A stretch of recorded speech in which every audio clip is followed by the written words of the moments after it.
কক্সবাজারের ঈদগাঁও উপজেলায় পাওনা টাকা চাওয়াকে কেন্দ্র করে বন্ধুর ছুরিকাঘাতে হামিদ নামে ১৭ বছর বয়সী এক কিশোর নিহত হয়েছে।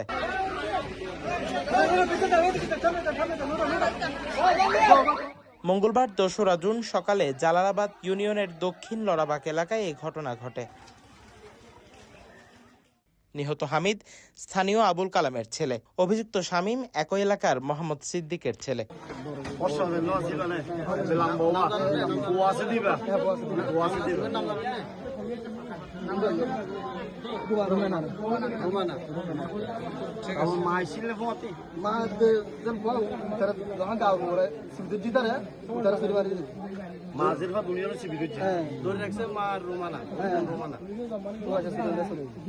স্থানীয়দের বরাতে জানা যায়, মোবাইল মেরামতের পাওনা টাকা নিয়ে দুজনের মধ্যে বাকবিতণ্ডা হয়। এক পর্যায়ে শামীম ছুরিকাঘাত করে পালিয়ে যায়। পরে স্থানীয়রা তাকে আটক করে।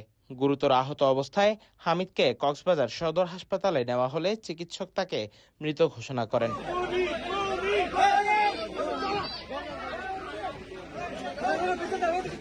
খবর পেয়ে পুলিশ ঘটনাস্থলে পৌঁছে অভিযুক্ত শামীম, তার মা ও বোনকে আটক করে এবং হত্যাকাণ্ডে ব্যবহৃত ছুরি উদ্ধার করে।